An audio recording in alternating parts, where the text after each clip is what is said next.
بسم الله الرحمن الرحيم والفجر وليال عشر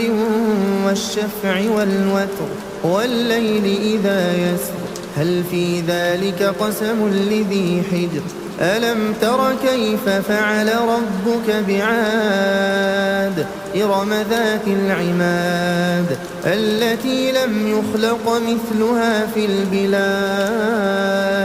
وثمود الذين جابوا الصخر بالواد وفرعون ذي الأوتاد الذين طغوا في البلاد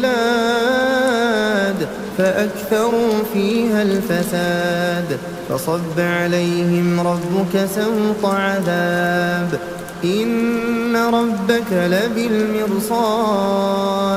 فأما الإنسان إذا ما ابتلاه ربه فأكرمه ونعمه فيقول ربي أكرمن وأما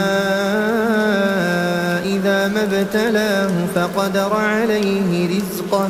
فيقول ربي أهانن كلا بل لا تكرمون اليتيم ولا تحاضون على طعام المسكين وتأكلون التراث أكلا لما وتحبون المال حبا جما كلا